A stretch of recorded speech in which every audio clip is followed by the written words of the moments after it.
All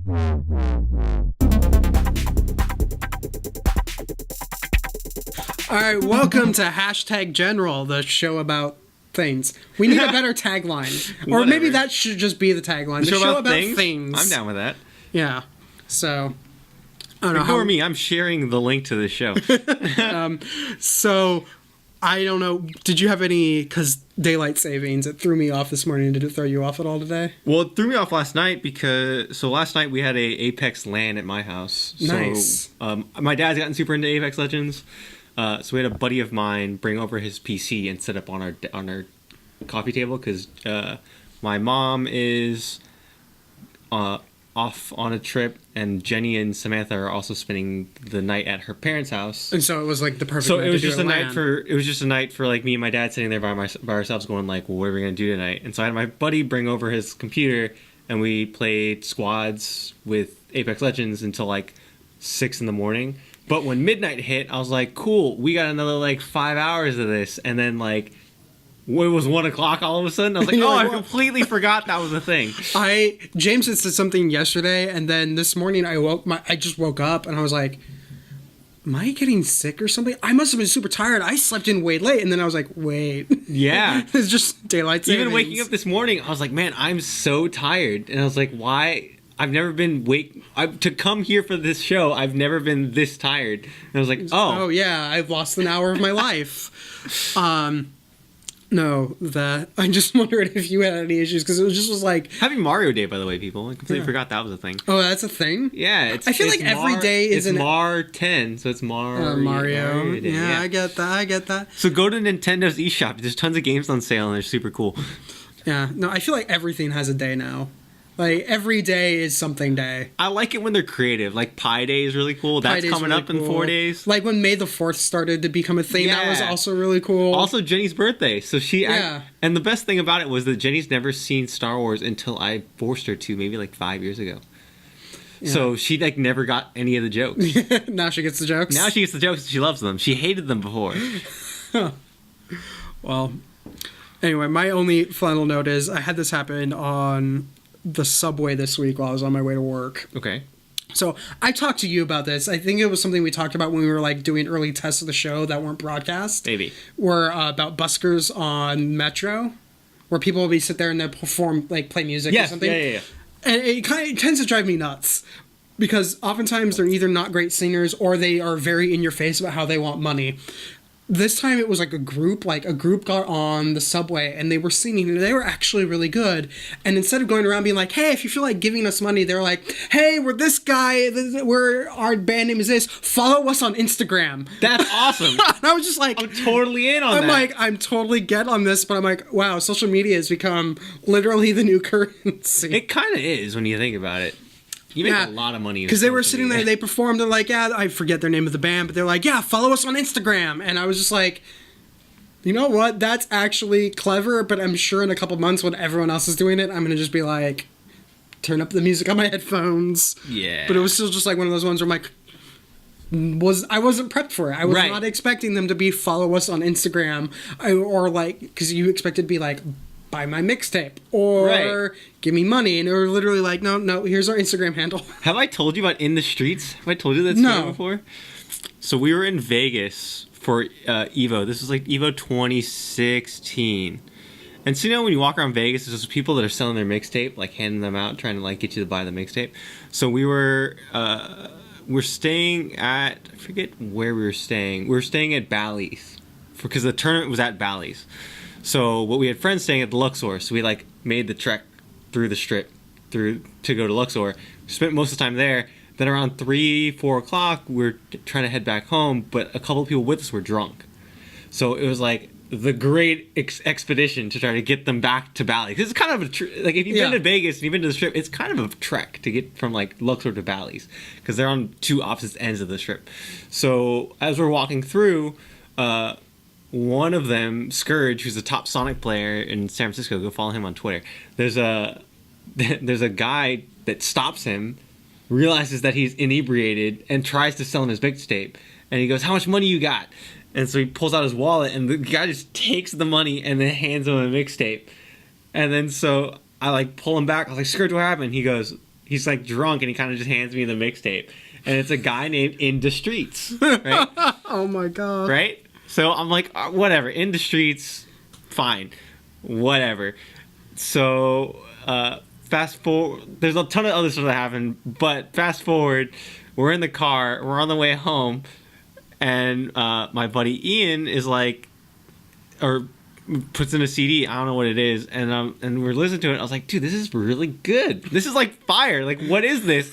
And he goes, In the Streets, and I was like, what? No way. And so every year since then, we've gone looking for In the Streets to see if he has the next album, because that CD is fire.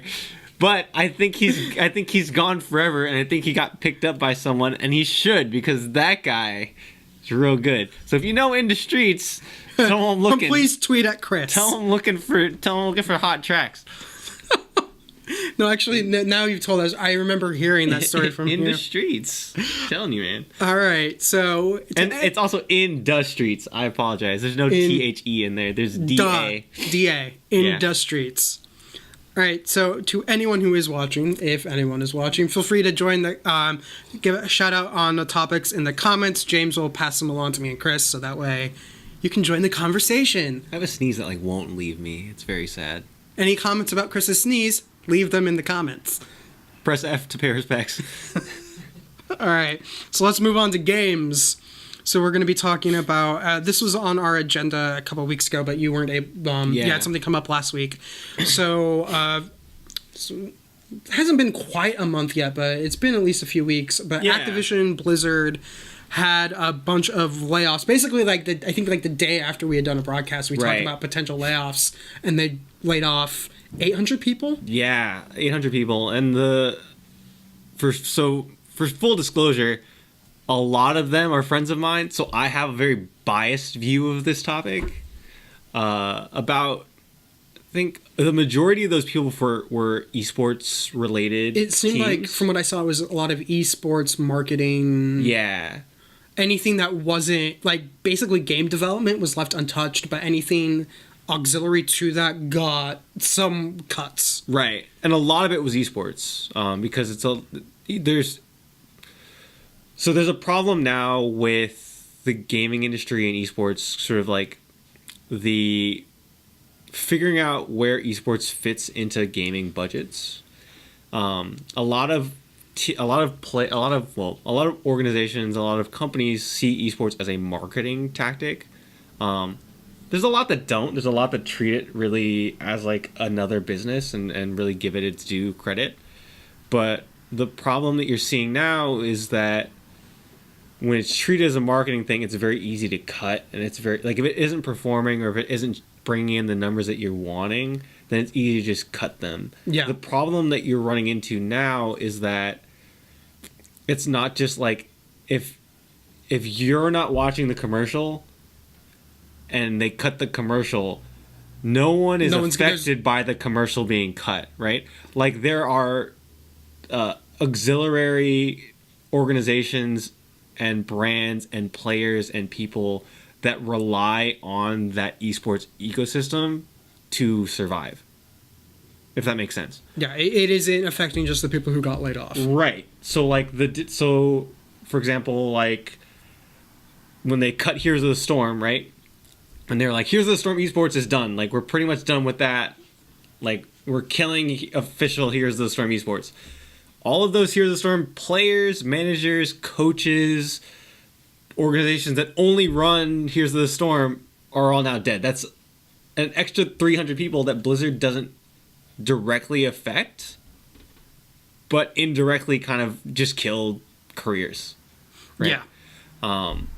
And it's not easy to transition from one esport to another. Like, they're completely different games. For someone that's a manager, or a player manager or a team manager, or even in some cases an analyst. Can I have a tissue or something? My nose is running. Hold on. But yeah, it is just a different sort of mentality of it's not just a marketing thing. Thank you. But it is very. It's something that a lot of companies aren't taking into account when they're thinking of budgeting. It's not just a budget. It is like this It's an ecosystem. It's not Right. a line item. And when you invest in an esport like that, you have to understand that like it's going to be a harder thing to cut. And Yeah. you have to be like, they have a responsibility to these people. Yeah, because I know my immediate hot take when I first saw the news break, and they were explaining why they were doing the cuts they made. Like, there's a part of me that goes, okay, if you're thinking that you're changing your approach to things and someone's job is no longer like going to be a thing, it's Right. like, I get it. I get you're gonna cut the job. Yeah. But when you turn around and then I think they were going to issue stock buybacks. First off, they had one of the best quarters they've recorded. Yeah. Then they turn around. And I think COO got a bonus.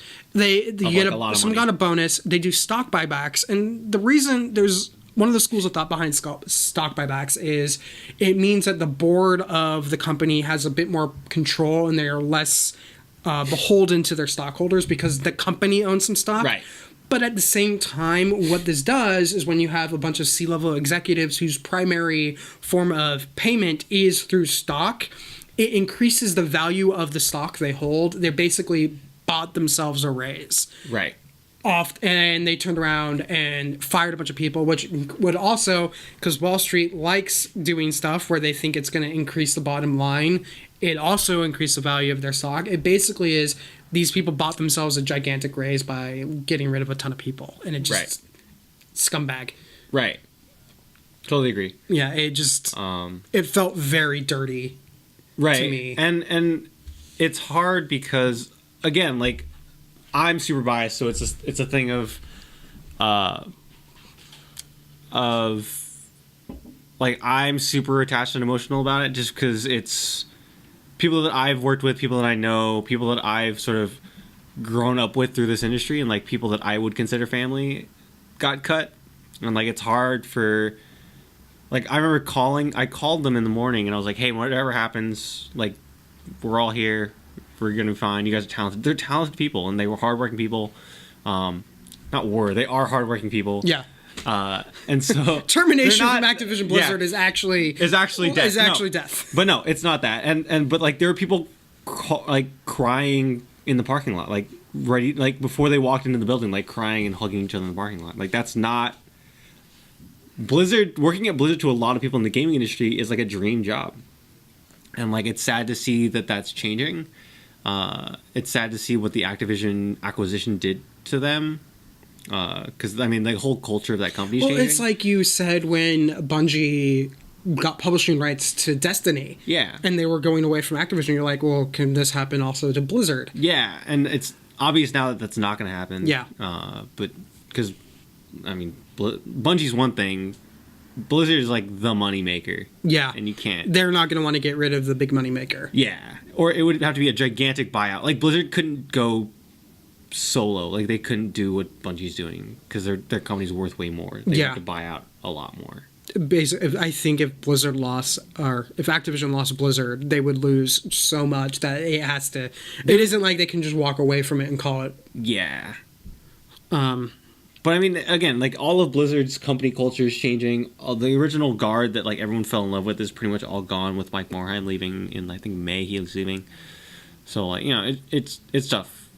So it's a tough situation. But I mean, like, a lot of people are finding their, you know, kind of footing on their finding their footing, and like the people that the super talented, well-known people, and some of the people that I know that sort of have been around the industry for a long time, I'm not worried about. Like, those people have found jobs or are finding jobs and like are kind of happy to take the new step and are super talented again. The people that are new to the industry that just got hired or just like kind of trying to move up in the world are the ones I'm worried about, because those are the ones that kind of tend to get left behind in something like this, right? So it's sad. It's hard to see. But I don't know if you guys can pick it up over the microphone, but I think our upstairs neighbor is vacuuming. I can hear it. I know you can hear it, but I'm just... I thought someone was killing a cat. And I was like, all right. That's what it sounds like. Yeah, no, anything else you want to bring up about that? No, I mean, I think there's not much to say other than it sucks and it's a terrible situation. So let's move on to James. Let's move on to Star Wars. So I'm sure people who are watching, if you are watching, I don't know how many are watching. Star Wars is big for me and Chris. I know Star Wars is big for some of the people who do tune in every once in a while. So again, please feel free to chime in the comments. James will pass along your thoughts to us, because one of the big things we will be talking about is some of the news that came out of Galaxy's Edge. So any questions or comments that you have already about it before we even start talking about it, feel free to share and James can throw them our way.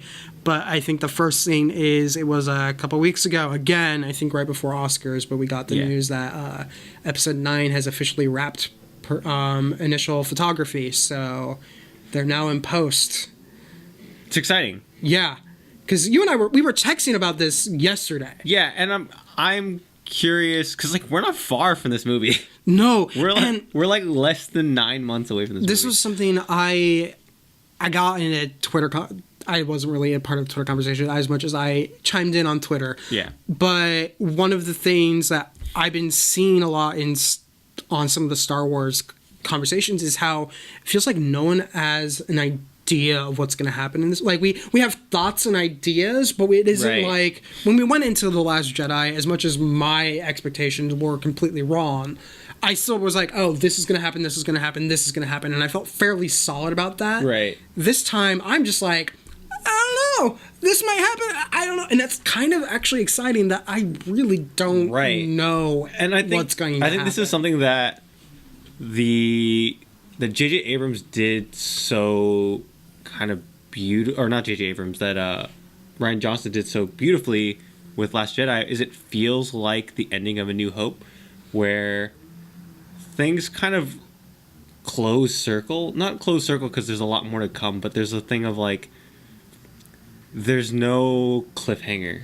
Yeah, there was no like the movie just ended. Yeah, like there's no cliffhanger. There's no like setting up anything. Yeah, it was one just of those, like very clean.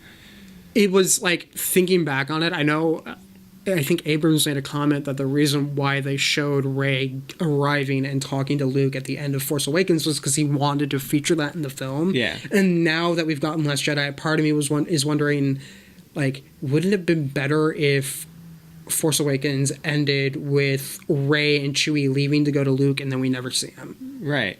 Like, what if that entire aspect of the story had fully gone to Ryan and he didn't have to pick up literally where the shot ended in Force Awakens? Right. Like, that's something I've been wondering. I don't have an answer on that. Like, where I'm firmly yes or no. It's more of like, I wonder what it would have happened. Right. But it's exciting to think about how, again, it's just like, I know I'm going to go in and not have, because just not sit there and feeling like I already know what the answers are. Like, I'm still trying to figure out what the questions are for this movie. Right. And like, that was sort of the cool thing too about going into, like, what was great going into Force Awakens was the thing of, okay, I know what this movie is. I know what to expect. I know I have an idea of what this movie's going to be.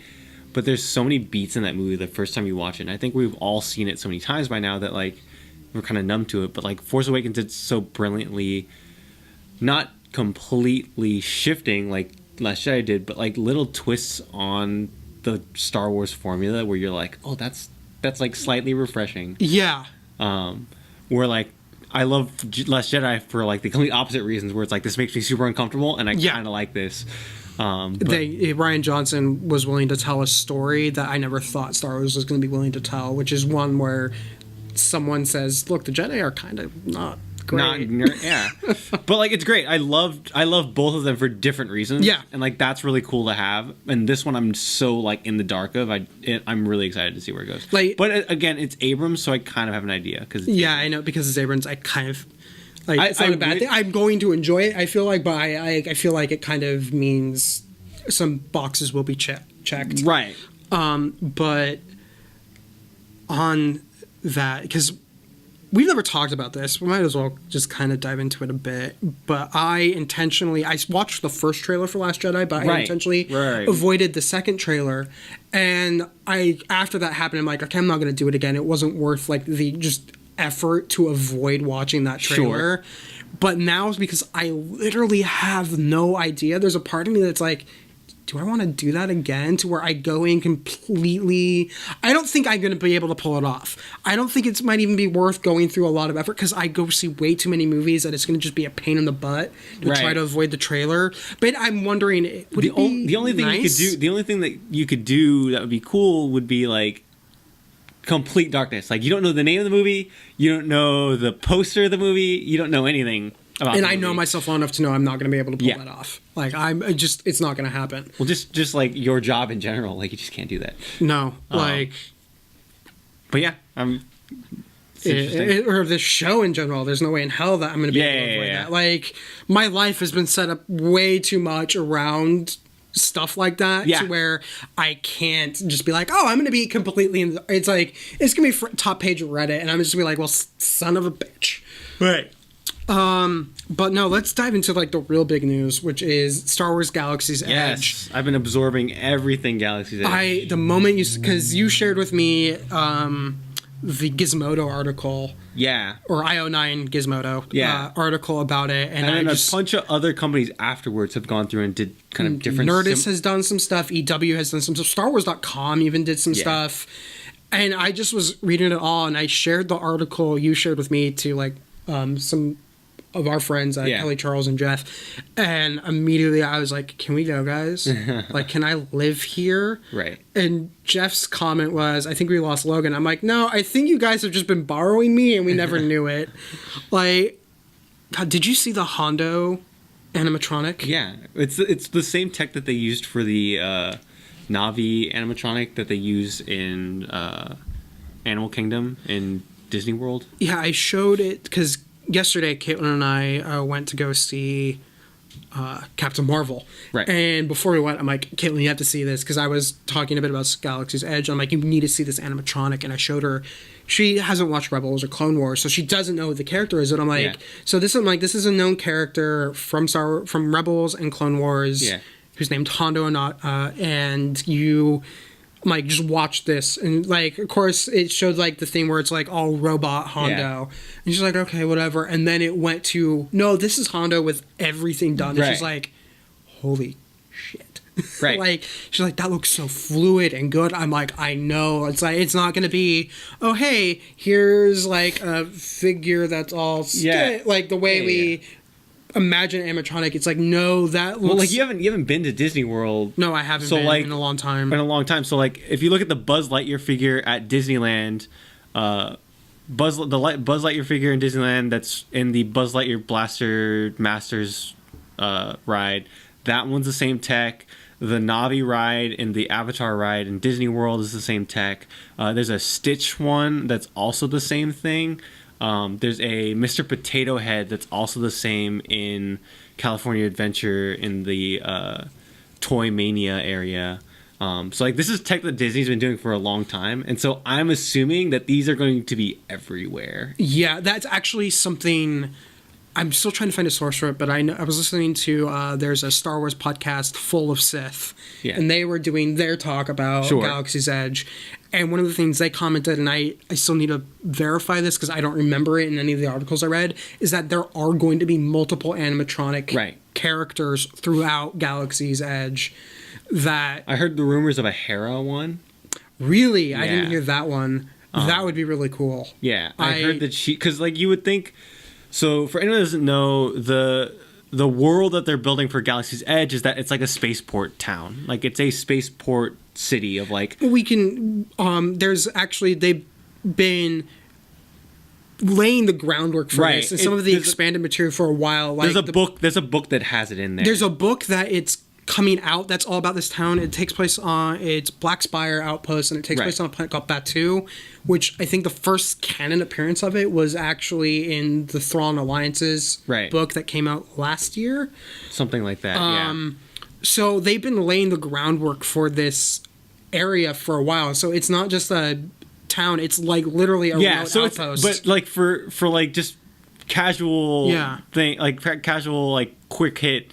It's just like a spaceport town. It's just like Mos Eisley Spaceport, where it's just like mosh pit of different kind of creatures and animals and whatever.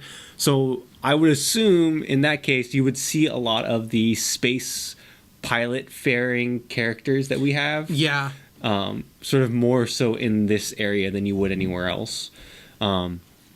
So like Hondo makes sense, Hera makes sense. I think there was talk, I forget the character's name, but I think there's an Ithorian that has been rumored to also get an animatronic. They're apparently like the toy store, like in canon, it's run by a Toydarian, so there's some people going, are we going to get a Toydarian animatronic? Like these are like questions we don't have the answer to, and we probably won't get the answer until it opens. Right. Which, side note, the week of my birthday, and of course I'm like, son, I can't go then. I'm like, it's gonna be crazy. It's like gonna be crazy, but I'm like, well, of like course. it's funny, all the comments, because there's great pictures and great shots of it, and then there's everyone's so excited, and then there's always the person in the comments that goes, now imagine that, but you're shoulder to shoulder with everyone in there. I'm okay with that because it's like just reading about how people are like, yeah, I was standing next to like a life-size Millennium Falcon. I'm just like, Well, speaking of which, did you read all the stuff on Smuggler's Run? I read. Let's go with Smuggler's Run, and then let's talk Rise of the Resistance. Sure. Those are the two main rides that are going to be at Galaxy's Edge, and Smuggler's Run to me is the more interesting one. Yes, especially from not only the technical perspective, but also you're in the Millennium Falcon. Right, but like not even just that. To me, it's like for lack of a better term, replayability of that ride. Because the thing that, if you don't know, you ride it with 6 people, and each two people have different positions. Yeah, so you have the pilot, the co-pilot, so Han and Chewie. Then there's 2 engineers and 2 gunners. Yeah, and so depending on, I don't want to say performance, but depending on your actions in those positions, the ride changes and adjusts. And the crazy thing, too, is depending on how you perform in the game is going to impact how the cast members, the Disney crew, interact with you. Yeah. Like, they basically... this is like Westworld Light. Yes. Is how I've been feeling about Galaxy's Edge. It's not to, like, basically take all the creepy stuff of Westworld... And I don't want to I can't have sex with robots in this world. Yeah, take away the creepy aspects of Westworld and all the violence, and just have like the fun. I'm in this other world aspect, and you kind of have like Star Wars Westworld. Well, the other thing too is like I've heard that they've been like staffing up for like over a year because they have to find the people. So everyone that works in Galaxy's Edge. So when you work at Disney World or Disneyland. As a crew member, a lot of like unless you're a face character, right? Like face characters have specific jobs and roles because they are casted to be that character. The majority of cast members in Disney World kind of work different zones and have different like you're kind of flexible. You can kind of work one day in Tomorrowland, one day at Adventureland. Like you don't really Frontierland or whatever you're going. You can work throughout the park. Yeah, it doesn't really matter. For Galaxy's Edge. When you hired for Galaxy's Edge, you are a Galaxy's Edge cast member, and you have your own. Like I guess they let them into the costume room and just like let them make. Well, not only that, I think they basically let them write their own backstories as well. So basically, every cast member you will ever interact with in Galaxy's Edge, their character has a backstory that they themselves put together, right? With the help of like Disney officials. Yeah, of course, there's got to be an approval process on that, but that means you're not gonna get generic so and so. Like it's basically like roll your D&D character, but instead it's going to be Star Wars, and every person did that. Right. The only thing I think that could get annoying is again they're really into like the idea of this is another world, this is a different thing. Yeah. So everything in there is like non-branded different stuff. So like you can get a Coke or a pet. Actually, apparently from what I read, they haven't determined whether or not you can get like soda. Well, it's apparently up in the air. Right. But they've already said if they do include it, they're not going to be like Coke. Right. So you could get a Coke. But it won't be called a Coke. So it's going to be irritating to like walk in there and be like, can I have a Coke? And they're like, do you mean this? Fizzy brown? Right. And they're like, sure, whatever. But I could see it being fun for the first maybe like 2 or 3 times it happens. But after a while, it's like, can I have a steak? And it's like, do you mean chewy meats? Like, no, I don't. I want a steak. Like, please. give me steak. Or if you order something thinking it's one thing and it's completely not, and you're like, great, fantastic. Oh, but let's go back because we got sidetracked. Go back to Smuggler's Run again. Right.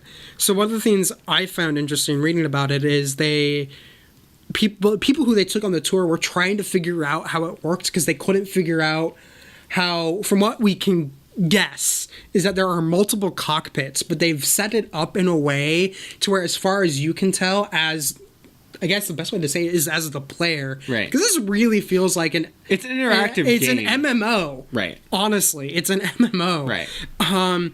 That what they think happens is the cockpit rotates, so that way, as far as you are concerned as the player, you are entering the Millennium Falcon. No other people besides the 6 people crew you are with will be on the Falcon with you. Right. So you'll be in the waiting area. Your waiting area is the dartboard. Right, with the chessboard and with the sofa and stuff like that. Like, that is your waiting room.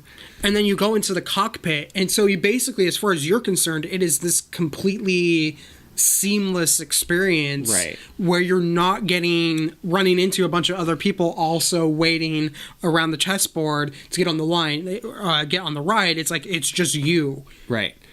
Oh, I do have to clarify that there is a longer line. Like, you just walk into the Falcon. Yeah, there's a longer line, and then they walk you into the Falcon. But apparently the longer line it takes place at Hondo's business, right? And apparently it's like a hangar. It's like a hangar, but it has wonderful views of they designed the hangar to where the Falcon is kind of a centerpiece, right?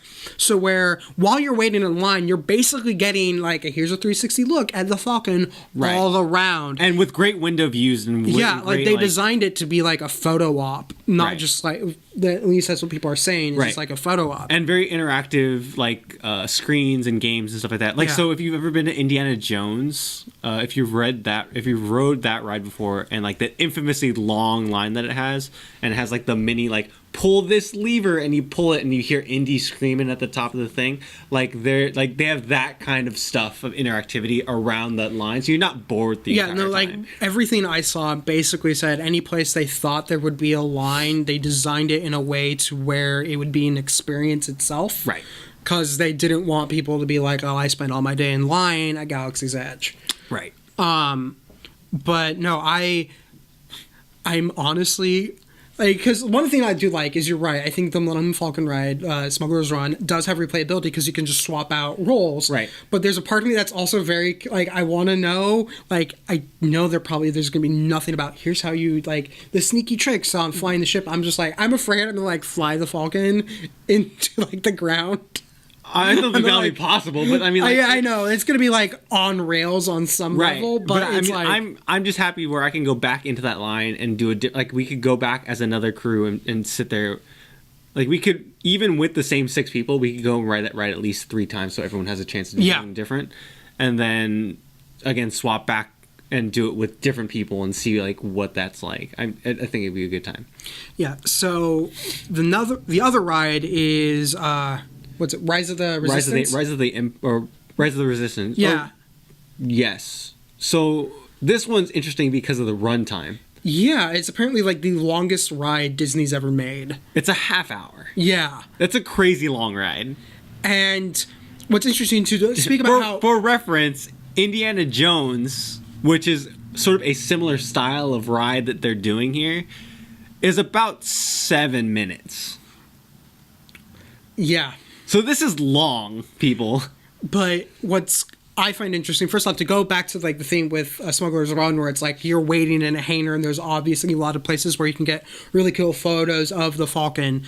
They apparently did the same thing with Rise of the Resistance, where like the waiting area is like at a Resistance staging ground, right, so you can easily take photos with like A-wings and X-wings, and basically they wanted the line to be just another part of the experience. Right. So which is kind of needed when you have a ride that's a half hour long.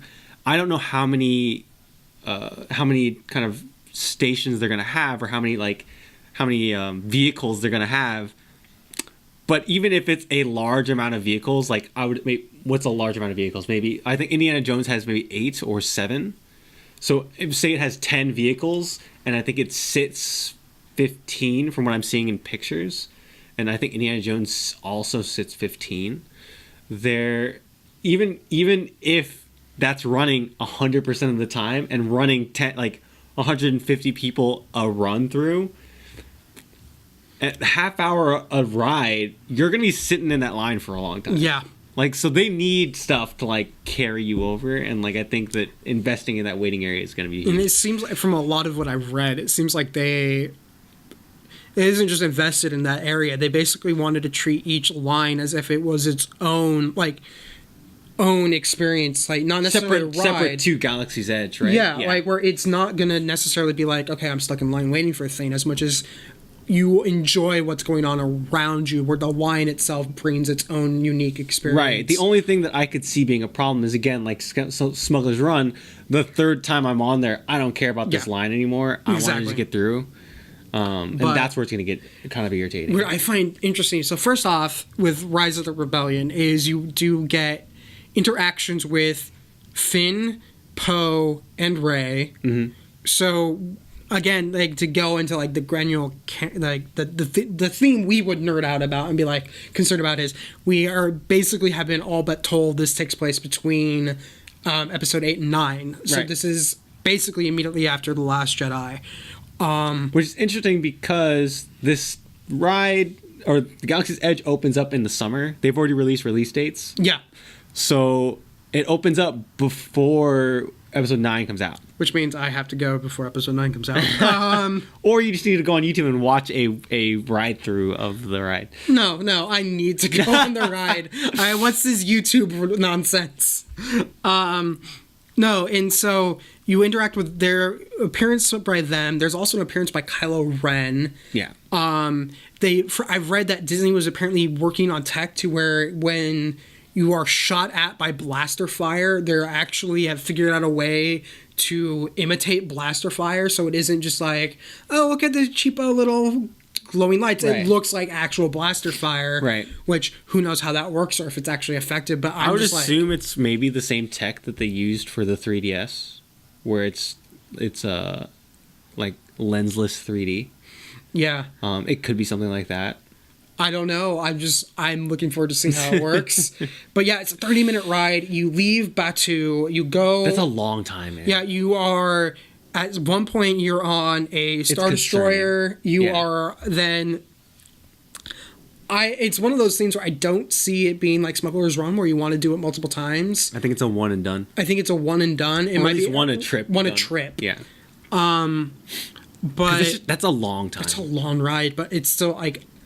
Just what we're hearing about the tech, or the fact that they build like life-size AT-ATs, like the ride itself is going to be an experience worth taking. It's just not necessarily. Well, the hangar's gigantic. So like for anyone that doesn't know, you can go back and look at the drone footage from like there's people that have been kind of cataloging the building of Galaxy's Edge throughout the entire duration of the I think 3 years it's been so far. And so basically what it is, it's where, if you haven't been following this at all, it's where Toontown used to be. Rip Toontown. Toontown's gone. So it's in that back left-hand side of Disneyland. So it was kind of funny watching the drone footage because it was like 1 month, there's like gigantic posts that go up. And everyone's like, what are those? And then all of a sudden the trapezoid goes on top and everyone's like, oh my God, it's right? Yeah. And then, so everyone freaked out, and then they built the walls and the full-on enclosure, and you realize, like, that building is gigantic. What is in there? And apparently that's not even the main, that's like the main building, I guess, where the big battle takes place, but that's not the only building. That's not the only building on the ride. You go through, Like, basically, it's not just the longest, from my understanding, it's not just the longest ride in terms of time that Disney's put together, but it's the longest ride that Disney's put together in terms of length as well. Right, and I'm curious to see how they structure it, because obviously they can't do it, like, it can't be a straight track, right? So it has to, I would assume it takes sort of the same Indiana Jones style. That's why I keep comparing it to Indiana Jones, right? Because the only way they can do it is interior track where it goes up and under itself, so that there's different sequences under the floors or on top of different floors. So it's actually a 3-floor ride that you're kind of going through different sections of at different times. And then when you go through them at different angles, it hides stuff that you wouldn't see before, which is the only way that this ride makes sense. Yeah. So I'm assuming that's what's happening here. Yeah, there's a whole bunch of just basically, I don't want to say trickery, but they basically had to think out every single step of the process. Right, which is true of most Disney rides, Yeah. because Disney's nuts and has Imagineers are crazy people. But no, it's like the more I read about it, the more I was like, can I go now? Right. But like then also, those are just the rides. There's all the shops, Right. all the food. Dude, the one that freaked me out, so like I think everyone's done the build a lightsaber thing at like either Disney Park or like downtown Disney, or I think they've done it other places before, where it's you build that plastic lightsaber where I think everyone's seen it. There's a large like I don't know what you call it, like a kiosk that has bins in it, and there's like here's like here's like the handle, here's like the pommel, here's the blades, here's whatever, here's your sound, whatever it is, right? And it makes those big chunky lightsabers that we all had as kids, right? Where you hit the button and it lights up and it goes and then you flick it out and the thing comes out, right? The crazy part about Galaxy's Edge is, of course, they have that, because why would you not? Why wouldn't you? Right? But the fact that they also figured out a canon explanation for why it would exist. No, that's not what... Do you read the part? No, I've heard the rumor, like it hasn't been confirmed about the lightsabers. No, this is our... you don't even know. So everyone has... So they have that thing for $30, right? Yeah. They also have an experience where you go into a shop and a dude walks you through and you build an actual lightsaber, like the ones that I make, where it's soldered and like... Wait, I've because here's the rumor I've heard. Like, it isn't confirmed that they're going to do like Ultra Saber level quality, but... Oh, I have that confirmed. You have that confirmed? There's like reports that like people had seen the shop and like walked in there, and because there was a patent that was floating around Reddit that Disney had in terms of... that was literally about lightsaber construction as a toy. Yes. They've evidently figured out a way to make it like the idea, because like I have one somewhere where it's like the plastic and it's like each plastic segment like will extend out. But then the trick has been now that there's like swappable blades where you can put in like the full-on blade or you can remove the blade. Right. Apparently they've figured out a tech to where you can literally hit the button and it actually will unfold all the way out as one piece and then fold back in. Oh, that is the rumor I've heard, is that it's not going to just be Ultra Saber level quality. It is, they have new tech in terms of the blade to where it looks and works better and it's still plastic. Yeah. So I haven't heard that one. That's super cool though. Yeah. But the one that freaked me out was it was so if you've been to Universal Studios for the Harry Potter world, where they have that like wand ceremony thing where they like take it Ollivander's shop, whatever, and they like pick out the wand for you, or the wand chooses the wizard, right? And they have the whole ceremony, whatever, and they do the whole thing, and it's like it's a ride experience because you wait in the line and then they take you through the thing, and then like you test wands or whatever, you figure it out, and then you get your wand at the end. It's that kind of an experience, but you build a lightsaber. And it's an Ultra Saber quality like metal, like soldered full soundboard, LED like combat ready blade, like a full like PVC pipe blade, the solid blade that you can get. And I think the cost that they have average is like 150, 170. I bet like you're describing this to me and I'm just like, I don't think I'm saving enough money for my trip. I mean, honestly, for this trip, I would say, like, for a regular Disneyland trip, I would say take like $200-$300. But like for this, I would say maybe take like $500-$700. Because like you just don't know what's there, right? You don't know like what you're gonna walk into and be like, I could get a smuggler's outfit here. I could look like Han Solo. Yeah, no, like some of the clothing they showed off. Like I only saw one photo of clothing you could buy. And I was just like, yeah, son of a bitch. Right. Like it's insane. It's insanity. But. And I love it so much. I know. I really do. I can't wait. Like, because my dilemma has been, I was like looking at pass pricing. Right. And I was like, oh, I'll just go. I'll be cheap. I don't want to buy like the full annual pass. I'll be cheap. But I know I'm going to want to go at least 2 days so I can experience everything in Galaxy's Edge. Well, by the time you buy 2-day passes to Disneyland, you basically have almost bought an annual pass for Southern California, like that is only available to Southern California. Yeah, the SoCal Pass.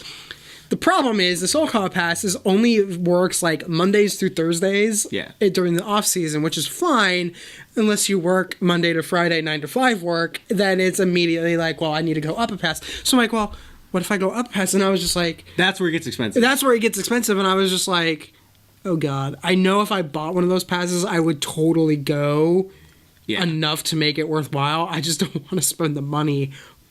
But I kind of do. It's gonna be incredible, and like the thing is too, as someone that goes to that loves Disneyland pretty a lot, Galaxy's Edge is gonna be great, and it's gonna be incredible. But remember, you have the rest of Disneyland too. There's a lot to do there. There's a lot to go, and like if you had a hard week, or if you just kind of like work all week, that's exactly going for a day and like going for a couple hours. If you have an annual pass, going for like a couple hours. That was kind of my thought. It was like, it literally could be just something I do every once in a while. Yeah. It's like I could see myself using it. I just don't want to spend like I think it's $800 or $900 to get a pass where I can go on weekends. And I was just like, oh, that's a lot of money. It's a lot to drop at once, but like it would be totally worth it for you just to like drive down to Anaheim for like head down in the morning and then maybe come back at like 3. Plus, I know enough people who have the annual pass that can go on weekends to where it isn't like I could go alone. Like I could easily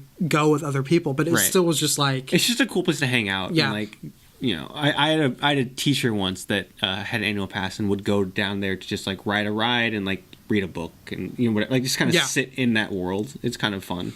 No, and I think that's part of the reason why I'm really excited for Galaxy's Edge. Is it's like, I know as like a kid, the idea of being able to go to like a Star Wars, go to to be in Star Wars was kind of always the dream. Right. Like, I don't know how I'm going to react once I get in there. Well, so like I am totally just probably going to be like, I don't want to be someone have a meltdown, but I'm probably going to be a blubbering mess for a couple minutes. I mean, it's going to be nuts. And the crazy thing too about it is like, I love Star Wars.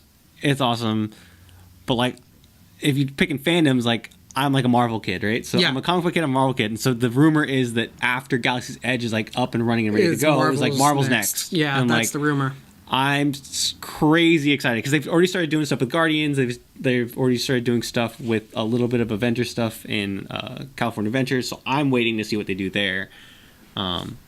And I'm super pumped. I'm super excited. Like, apparently they're looking to buy more land in Anaheim. And so I think the rumor I heard is not only are they looking for more land, it's not only for the Marvel land, but the idea of expanding Star Wars as well. Like, they are starting to feel Star like Wars is huge. So like, for anyone that doesn't know, if you've been to Disneyland, you know what I'm talking about. If you look at the drone footage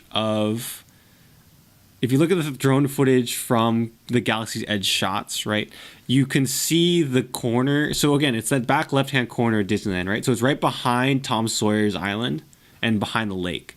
So in the shot, you can see the picture of Thunder Mountain and the Thunder Mountain train in the background. And that thing it's a huge ride, by the way, and like a big part of like that back half of Disneyland.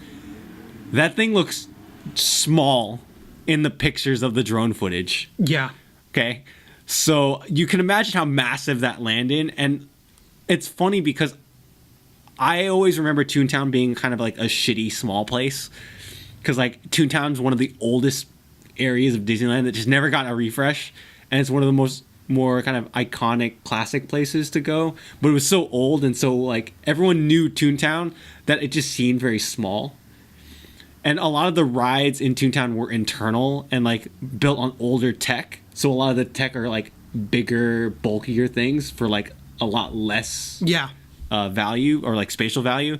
So tearing all of that down, it's amazing how much space was unused in Toontown. Also, didn't they remove a parking lot? Yeah, they removed a parking lot towards the back of Disneyland. Yeah. It was like an employee parking lot that they removed. But still, like that area is gigantic, and as much as I'm concerned about the ride, like the traffic walking through there, they are adjusting the path between Adventureland to get up there and the one through Fantasyland to get up there. And in terms of traffic, it's not been quite confirmed, but a lot of the stuff I've been hearing has been that Disney is going to artificially cap how many people can be in Galaxy's Edge at any point. Weird. How? Apparently it's just, forget how it was going to work, but it was like, hey, if you leave now, we'll give you fast passes to any. It wasn't like that where they were going to like kick people out, but I think what they're doing is you have to like, you're going to be timed when you have access to it based off when you arrive at the park. Weird. Or something like that's not been confirmed, but one of the rumors is in order to make sure that it's not a mad rush. It is going to be a mad rush. Because it's going to be a mad rush, but to try to alleviate it is you would go to like some place at the entry of the park to be like, we'd like to go to Galaxy's Edge, and then they'll be like, oh, you can enter. Your flight passes are here. You are, because they have like you enter in through either the Imperial Gate or the Rebellion Gate. The Rebellion Gate, and apparently they have some way of making sure your pass is authorized, or at least this is the rumor. The idea is if you don't have access till 10 o'clock, you won't be able to get in until 10 o'clock. But they aren't going to kick anyone out. But that way they can just alleviate, like, control the flow into Galaxy's Edge, which will help alleviate the problem. Sure, I could see that. And that kind of makes sense because Disney's been kind of leaning on its pass system or its ticket system for a couple years now. They just redid the Fast Pass system where you no longer have to insert passes to get Fast Pass. So, like, again, if no one's been to Disneyland, the way you get Fast Passes is you enter your ticket into the Fast Pass kiosk or, like, their whatever thing, and it pushes out a Fast Pass of, like, here's the time for your whatever ride. And so then you have that to give to the cast member, and then your ticket still becomes your, like, main thing to get those fast passes. Now they have the new ones where you tap your ticket and then it registers that fast pass to your ticket, and then the crew member can scan your ticket at the door instead of having a physical ticket to give them. So yeah, that makes sense that like it would just be attached to your ticket at a time like a fast pass, right? So it just makes more sense that like that's the tech that they're investing in. Yeah, and then the other thing I've heard is that Disney has already confirmed that they don't necessarily have concrete plans, but that the idea is as Star Wars continues, because it's always going to be evolving, they don't want this park to always be stuck between 8 and 9, that they have ideas for the future of the park. So that means it's one of the reasons where it's like, okay, I need to go before episode 9 comes out. It's because, well, if this takes place in between them and I'm the kind of person who wants to try to know everything. Yeah. Like, I'm going to want to go before the movie, but this also means that there's going to be a repeatability of it beyond just what's available now. Right. But... And that's something that a lot of Disneyland lacks, too, because a lot of their stuff is pretty stagnant and pretty, like... I know Disneyland, and, like, it's kind of disappointing that I know Disneyland so well because I can just kind of walk that park like the back of my hand. But... and I know like there's a lot of people that can do that. Once you start going a couple times, like you know exactly where you're going, like your strategy of going there. And like, I mean, I can't do it, but I know plenty of people who have like a game day strategy that they use like every time they go to the park because they go. I do too, like all the time. Yeah, I don't even go all the time. I go maybe once a year, and I know exactly where I'm going, and, like what I'm doing. And like again, Jenny didn't grow up going to Disneyland, but she's been with me enough now that she knows exactly the kind of times to hit places and where to go and like things to do in a correct order where you're gonna have efficiency. But like having something evolving like Galaxy's Edge is gonna be so refreshing to have. Yeah, like, it just like because I think they know if they stuck it in this time, like at this point in time, it will get stagnant. It would become stagnant, and they don't want that. They want this to be a thing that people want to come back to. Right. But I think the final thing on Galaxy's Edge that we haven't touched on yet is the app. Yeah. Like, it's so... If you don't know, Disney has an app specifically for their park that you can use when you're there. And then the moment you enter Galaxy's Edge, so they're probably doing something with either, like, low-level Bluetooth or not just location data from your phone. But basically the idea is once you go into Galaxy's Edge, it becomes like a like kind of like how they do like a second screen experience when you are like doing a second screen experience with a TV show. They're doing that in the app to where it will transform your phone into basically a Star Wars data pad, and you can do things like it will prompt you to be able to do things inside the park. It has like I've heard that it's even gonna have like an Arabic translator to where if you're like, oh, what's it say in the Star Wars script language, you can hold your phone up and it will translate what's up there on that screen. It will also be like you could get messages from Hondo about work you're doing, and like you can basically they wanted your phone to be part of the experience of the park, right? Not just like, what's the line like here? It's like literally... Although that information will still be there, so don't worry about it. It will still be there. But I think it's really cool that they were like, no, let's make the device part of the park. Right. It's... I can't wait. Like, it's... Oh, yeah. They've definitely put in a lot of work and a lot of time went into this, and I'm super excited to see where it goes. Yeah, I'm definitely not going opening. That's just asking for hell.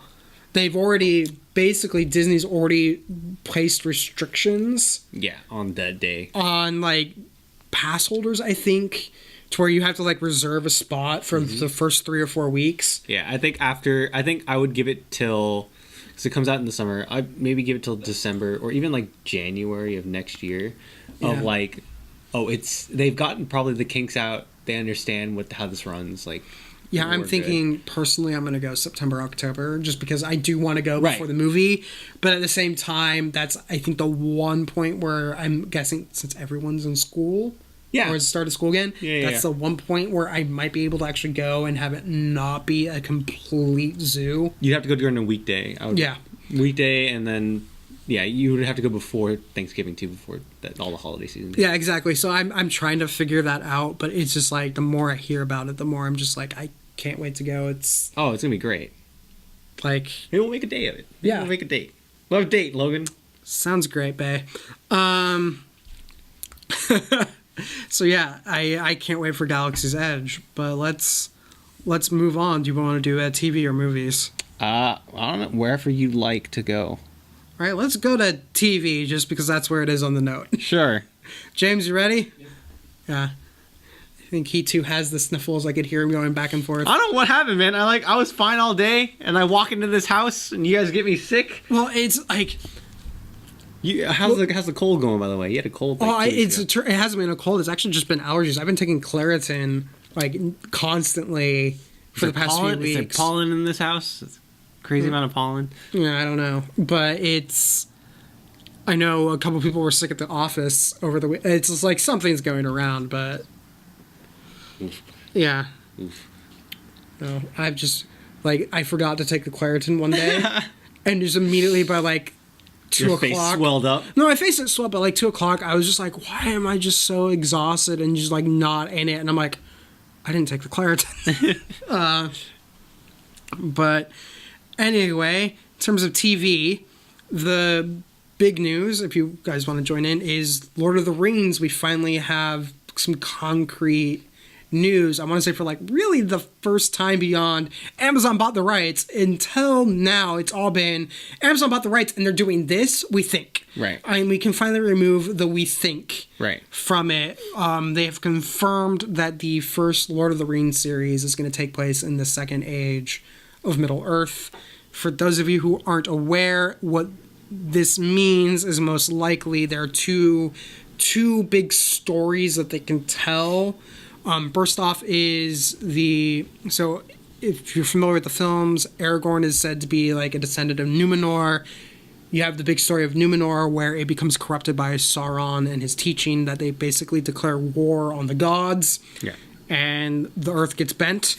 And then the other story they have is the forging of the rings themselves, and I think that's the story they're going to be telling because the hints they had been giving with the maps was literally the poem, 3 rings, blah, blah. And so what I think we're going to see is the story of the last descendant of Fëanor, who is a big figure in the First Age and in the Silmarillion. Right. This man, Celebrimbor, is a person who forges the elven rings and had been taught by Sauron how to make all the other rings. I think it's interesting. It's because to go into the business side of things, I'm still not sure exactly what rights Amazon has. Sure. Like, to get into some of the nitty-gritty is the Lord of the Rings rights were sold by J.R.R. Tolkien himself back before he died to a producer called Saul Zaentz. Saul Zaentz is runs Middle-earth Enterprises, or he does business under Middle-earth Enterprises. And so when New Line Cinema and Peter Jackson had done the Lord of the Rings TV show, or done the Lord of the Rings movies, they had been licensed by Saul Zaentz. The animated movies that had happened in the 70s and 80s were also licensed under Saul Zaentz. The video games now, like Lord of the Rings Online, are also licensed to Saul Zaentz. So as far as I am concerned, or am aware, first off, there's a difference between TV and film rights. Yes. But I don't know if there's a difference in TV and film rights with Lord of the Rings. So I don't know if Saul Zaentz, because if he's licensing the video games, I would imagine They have full reign. that he has full reign, and that includes television rights. Right. I don't think, from what I remember, I don't think Tolkien's original deal with him differentiated media type. Yeah. So I think he does have full reign over anything and all things Lord of the Rings. But it's only Lord of the Rings. Right. I don't think he had rights to The Hobbit, or if he did have rights to The Hobbit, there's some deal where MGM has some rights to The Hobbit as well. So which would made the original the Peter Jackson Hobbit films complicated in terms of rights. Because it added another level of bureaucracy. Right. Because MGM was going bankrupt and needed money fast. Right. But the reason why I am wondering where the rights are for Amazon is that I haven't seen anything saying Saul Zaentz, Middle-earth Enterprises are involved in this. Right. Or if they are involved, it's through, like, sub-companies. Because I keep hearing people keep saying that Warner Brothers is involved in some capacity, but I've seen that in Deadline and other places, but it always, to me, I've never seen anything concrete right. where I'm comfortable saying that they're working on it, as much as I think everyone's assuming they're working on it, because we know that Amazon was talking to them about getting the rights to having it be tied into the Lord of the Rings films, which is a whole other can of worms that I kind of don't agree with. It seems like it's a good marketing decision, but not necessarily a good storytelling decision to tie it into the Lord of the Rings films.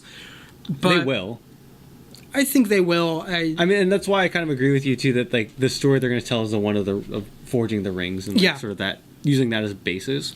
Because I think even if they don't tie in, right? Even if they don't like officially link or are canon to the films, they want to link them as closely as possible for the viewer, because they know that's how a lot of people are going to be approaching this. Right. It's going to be coming from people who never read the books or any of the ancillary materials. They're all people who are going to be coming from the movie. So it makes sense to tie it into them. Right. As much as there's a part of me that still is, because we have multiple adaptations. Like, I recently re-listened to the BBC radio drama of The Lord of the Rings. It's been a couple months since I did it. Sure. Where, interesting, Ian Holm, who everyone knows as Bilbo, was Frodo. Right.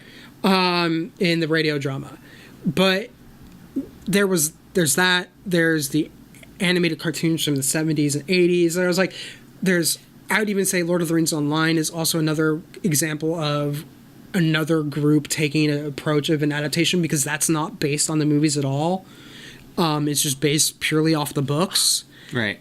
To where I feel like there's a space where they could have gone back and been like, we're remaking The Hobbit and Lord of the Rings, but I also understand why they'd be hesitant to do it. Right. But and as much as like I'm excited for this news and to finally have a thing, I'm a little disappointed, because I did think I think we talked about this. The idea I wanted was I wanted a Tom Bombadil story where all it is because anyone doesn't know, Tom Bombadil is literally like, he's an enigma. He's like Middle Earth.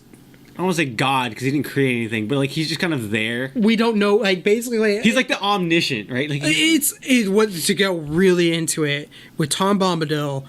No one can agree on what Tom Bombadil is, because even Tolkien himself is like, he's an enigma. He's kind of just there. Yeah. So people think that he's just like this weird to get really deep into the lore, they think he's just this weird leftover bit that never got corrected. Right. Or noticed. Or Tom Bombadil, I've always thought is like, he is Tolkien in this world of like he knows everything, he is everything, and like he just kind of is. He's the first and fatherless. Right. And so the thing that's interesting that'd be cool about him is if you told a story about him, it could just be him telling stories and having. Because the problem is if he just told a story, it would all rhyme. First off, actually, Lin-Manuel Miranda as Tom Bombadil having to bust a rhyme all the time because that's basically how Tom Bombadil ran. He would basically go around singing. Well, like Hey Doll, Mary Doll. My picture, like in my corny imagination, right? I'm imagining it starts out Tom Bombadil like Puck in the beginning of A Midsummer Night's Dream, right? Puck is a very good way of like describing giving you this whole thing, right? About here, watch this thing happen, and then it just point off camera, fade away, and then here's the story, and at the end of the story he comes back, he's like, did you like that? Cool, see you next week. Like, you know what I mean? Like, I would love that because you could tell you're not locked into a storyline, right? You can just tell 10 episodes of mini stories. Yeah. And you can hit anywhere because it's Tom Bombadil, right? And now we're going back to the first age. Right. And now we're going to the fourth age. But like, how fun would that be? That'd be crazy. And every Tolkien fan everywhere is going to be so upset by it because it won't conform with their own idea of what Tom Bombadil is. No. Because there's no one idea about Tom Bombadil. It'd be awesome. But yeah, I guess I stumbled on a good one. Puck from A Midsummer Night's Dream is like a good example. It's a good, I like Puck because you always get the sense, to go into it a little bit deeper, that Tom Bombadil knows more than he lets on, but at the same time, he just he's so not involved in the process because he's just like, again, first and foremost, like the guy is a mortal being. He's kind of just like, oh, the ring, this is just a silly little thing. Like Gandalf's whole thing is he wouldn't take it seriously. Yeah. So, but to go back to the business thing, it's like I feel like this is one of the few spots they could have gone into and have like a easy to tell, consistent story that isn't going to be hard. Because one of the problems that I felt with everyone going, oh, they need to do the Silmarillion as a movie or a TV show. The Silmarillion would be super bad as a movie, by the way. It'd be horrible as a movie. And as a TV show, one of the biggest problems is there's three main stories in the Silmarillion you could tell.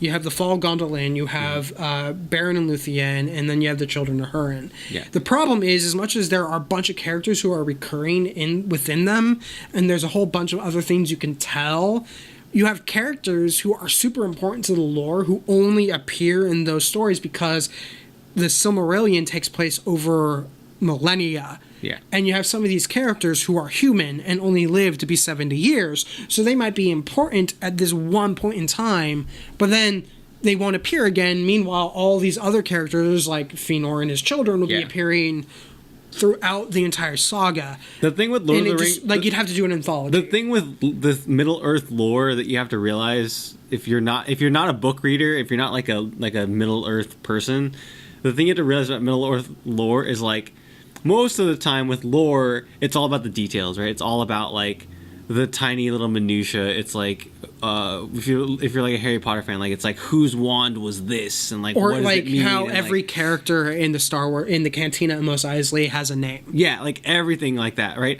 With Lord of the Rings lore, it's completely opposite. Does not exist. You have to back up and like look at the big picture.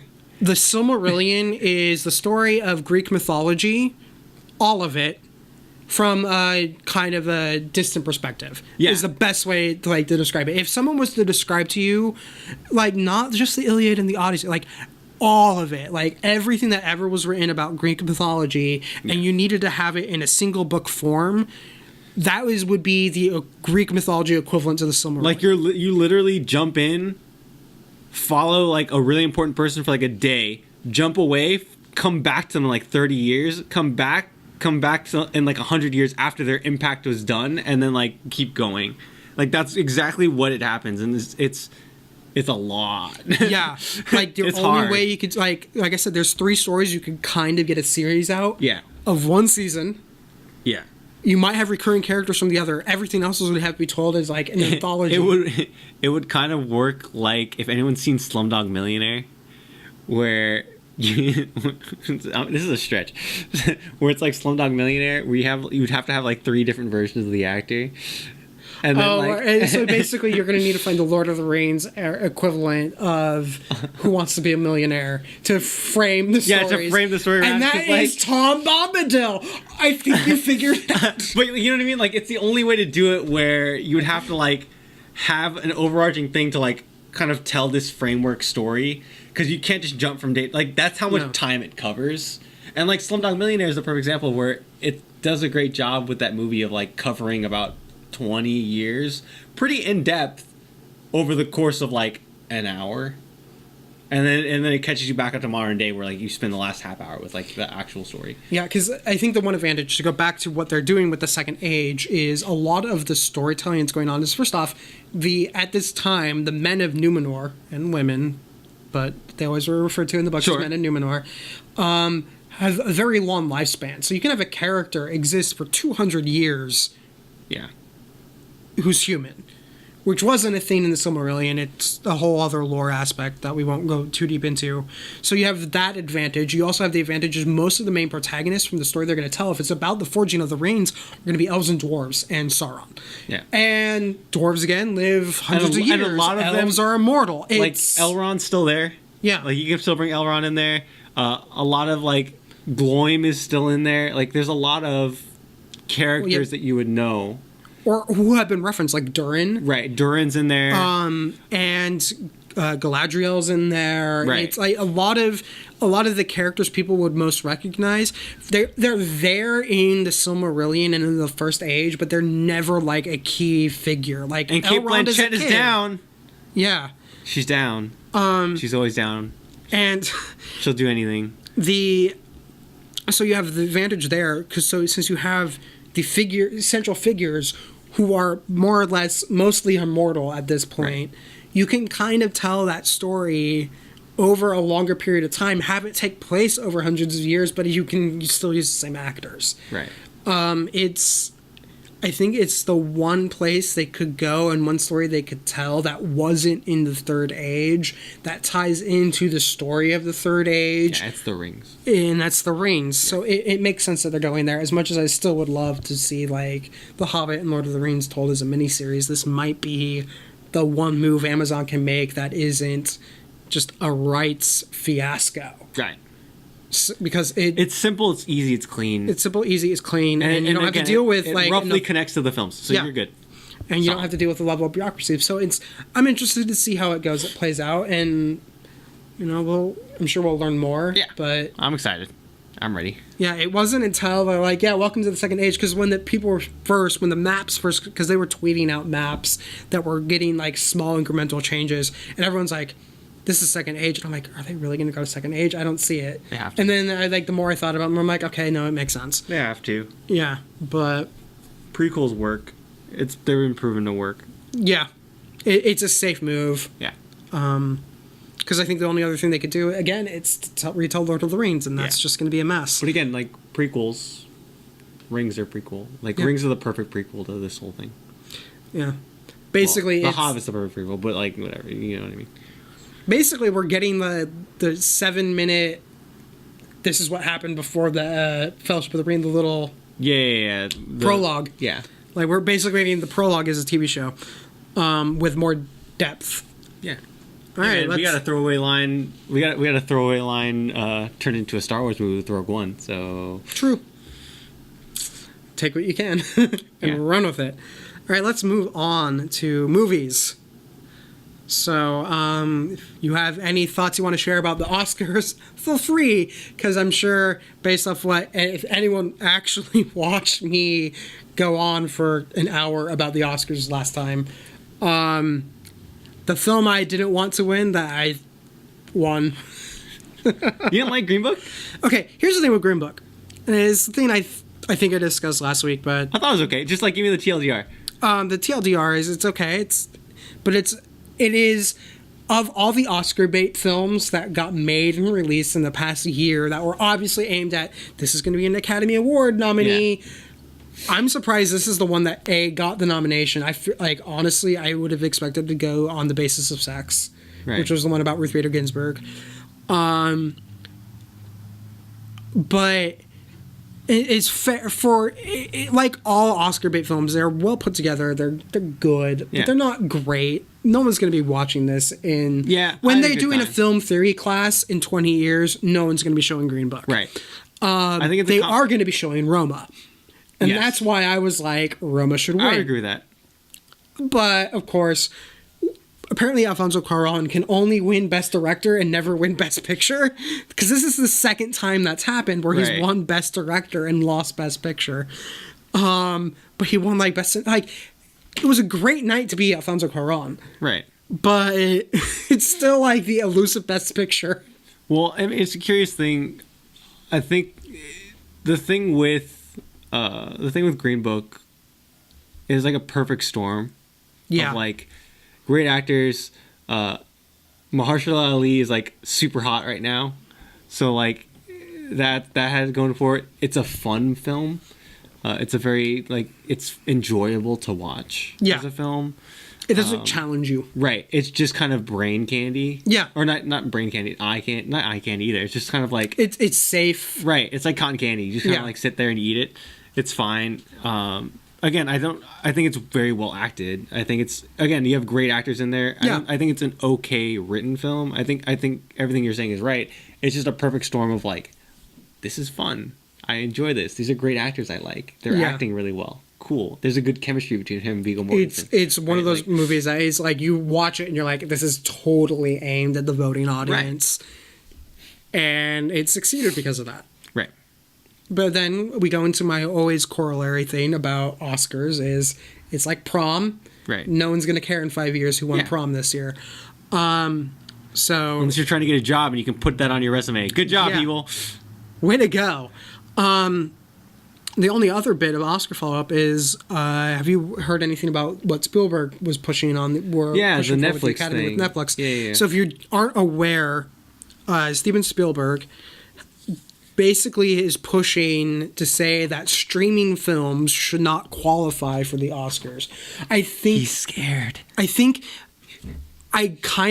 First off, I kind of get it from the perspective of films that are going to be nominated. There's a kind of a general rule, which is prior, like the year they're going to be nominated for. And you see it with films like, I know other films have done this past year, but the big one I think most people will recognize is American Sniper.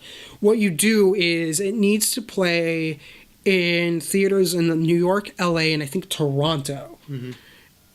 In the year it's nominated for. And so the year it's nominated for isn't, even though we call it the 2019 Oscars, all the films that got nominated, it's a year previous. So it was all films that had been released in 2018. So what you will do is you will do a limited release in LA and New York in November, December, and then you do a wide release in January. The reason for that is you have all the marketing push that you're doing for the Oscars can also be the marketing push for the film itself. And since it's getting a bunch of awards buzz, it could also lead to a greater attendance gross, and it makes sense to do it that way. Netflix really played that game, but instead of doing the whole, oh, hey, we're going to release it in New York, LA, Toronto, and then it'll go wide into theaters, they did New York, LA, Toronto, and they released it wide onto streaming. So they bypassed like most of the major theaters, and I think personally, I think the National Association of Theater Owners needs to rethink, especially with indie films, their 90-day embargo for video on demand, streaming, and digital, or basically home video. I think they need to rethink that, because for a lot of independent films, they don't have the marketing budget to do both a theatrical release and a home release. They can only do one. So anymore, they're making more money on the home video.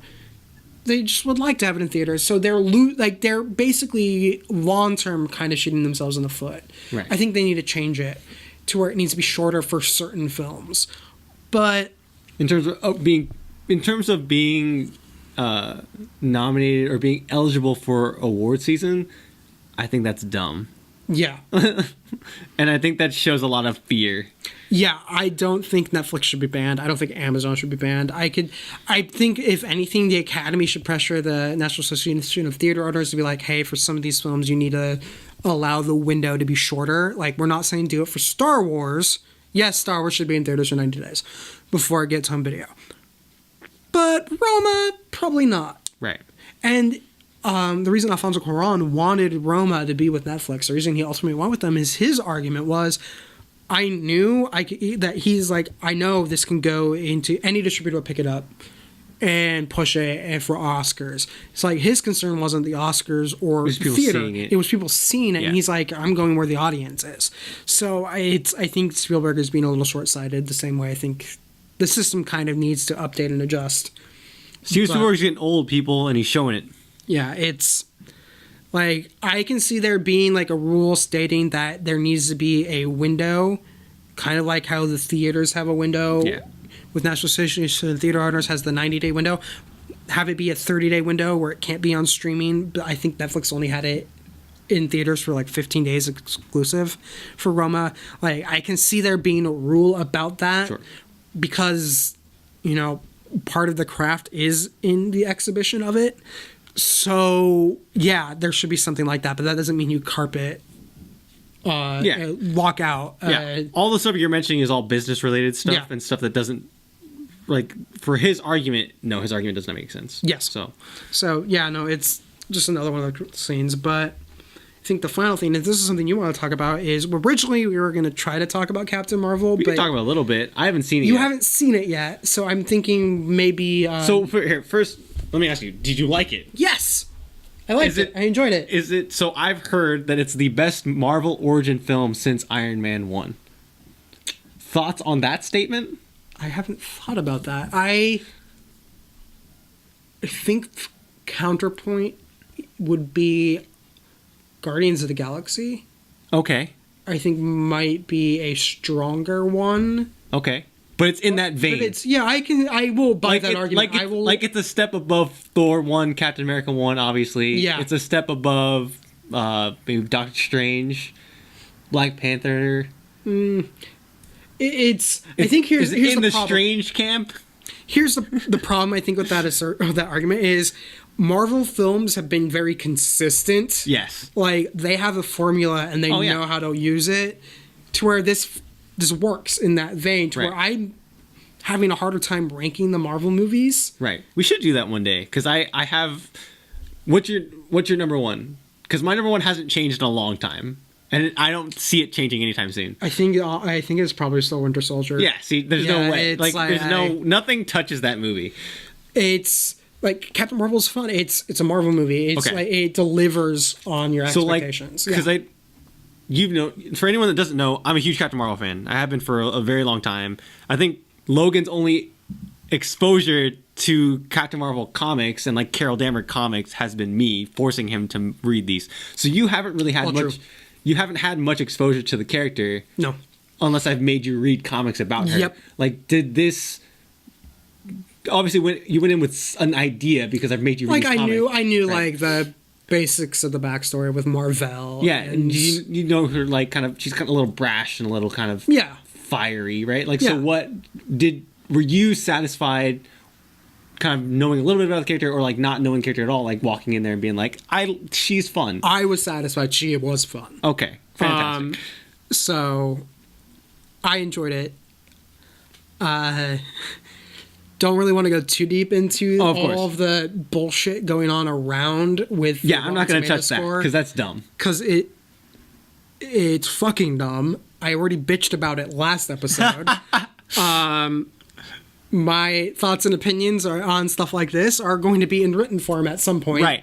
And the thing I will say is, like, hey, if you don't like Captain Marvel, that doesn't make you a white supremacist, and like it doesn't make you a bad person if you don't like the movie. Please be willing to admit that, like, this is, if you don't like it, be like, I don't like Captain Marvel and here are my reasons why.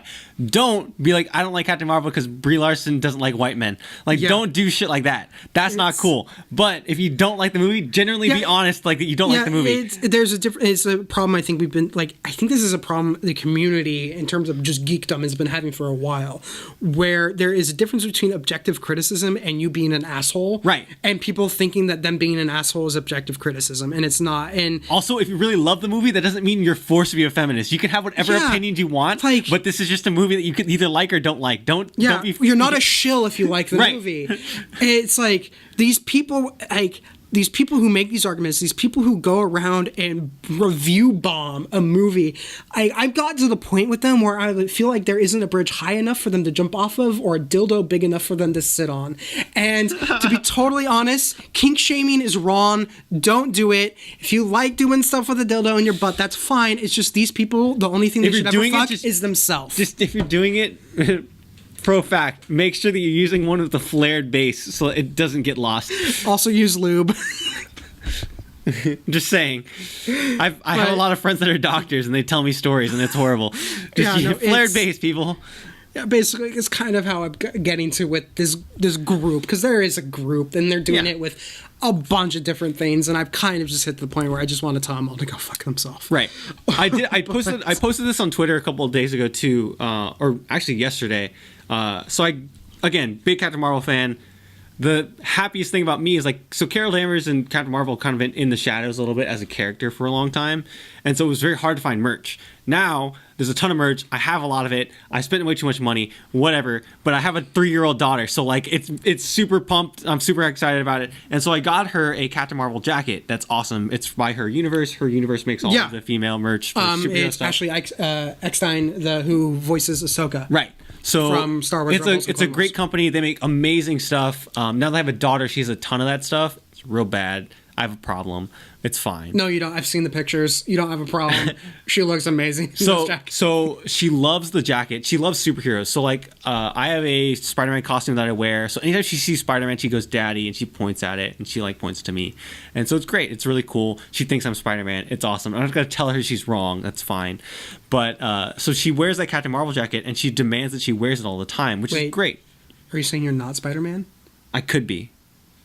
All this time, I thought you were Spider-Man, and you're literally challenging my understanding of the universe. I could be. So the thing is that she wears that jacket all the time, and now she stops at every Captain Marvel poster, points at her jacket, says "me," and points to the poster. That is awesome. And it's gotten me emotional, and it's a very much a thing of growing up as a guy. I never really had a problem with that, and you probably never even too. No. It's just you're gonna run out and play Batman with your friends, or whatever, right? You just connect with these characters. To go way back to when we were doing Blue Post, Kelly made a comment about Rey, about how great it was to have a Jedi character, right? That was a woman, because she didn't have that, right? And it's something that it's great. There was a LA Times. I read it this morning. At least I think it was LA Times, but where someone wrote about taking their 2-year-old daughter to go see Captain Marvel. Right. And she was not sure whether or not it landed with her daughter until she brought up a comment, what happens when you fall, what happens when Captain Marvel falls, and the girl was she gets up. Right. And it's just which is spoiler for something in the movie. Right. But and it's something that's really cool, and something that I'm debating with, because Samantha doesn't really sit still. She has a problem sitting still. And when she loves Christmas. So we watched The Grinch, and we watched Frosty the Snowman. And she sat through both of them. She cried during Frosty the Snowman, by the way, because I completely forgot. Spoilers, if you go back and watch Frosty the Snowman, that old original one, that movie's sad as hell. Yeah, because he leaves. No, he fucking melts. Yeah, he leaves. He melts and he leaves, and he kidnaps a girl, or the girl comes with him and she almost dies, and that movie's dark. Don't show that movie to kids. So my daughter freaked out and didn't want to watch movies anymore. But the point is that she has problems sitting still, and so I'm debating on how to take her to a movie, and I might take her to an early morning show on a weekday. Because where you can easily leave. Right, where I can easily leave if, and you're not disrupting them. Right, if it's a problem. And so I do want to take her to her first film and have that be Captain Marvel. And so having an experience like that with her and with us, and with a character that I love so much, right? And with a character that means so much to me, and having her connect with it has been a really special thing. So that's really cool. I love it. Yeah. So basically, viewers, all 2 of you, I'm assuming there's 2 at this moment. James, how many? 0. Hey! Hey! New highs, new lows. Next episode, after you've actually watched Captain America, Captain Marvel. Captain Marvel. Yes. Let's talk about the movie itself. Speaking of badass women, though, Go. this is the next thing. Oh, the next thing, yes. Segways. Segue. Alita Battle Angel. I think we're on two different sides of the coin on this one. Actually, I think you think we're on two separate sides of the coin, but we're not really. I'm not. But you go first. I loved it. I think it's amazing. I think, again, I'm maybe a little biased because I read the manga, and so I had very high expectations, or maybe low expectations. Well, I had high expectations because I know Robert Rodriguez, and I know I know his style of film, and it fits so perfectly with what Alita is as a character and what that manga is, and so I was excited to see it. And so I walked out of that theater very much pumped up to see it again or see something. It was visually stunning. They got the story beats right. There's one major problem that I know people have with it, and maybe we'll get into it. I'm not sure what your problem with it was, or what your shortcoming maybe with it. But I know there's one issue that a lot of people keep bringing up, and I had no problem with it. But continue. Yeah. So I guess my thing is I did enjoy it, Right. but.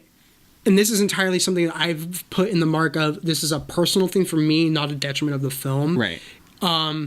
Where you grew up reading manga, Right. watching anime, and I didn't. Right. And there's some aspects when manga and anime does science fiction that, because it's not what I grew up in, I Right. just find a little off. Right. And that's how I felt about mainly around the murder ball stuff. Okay.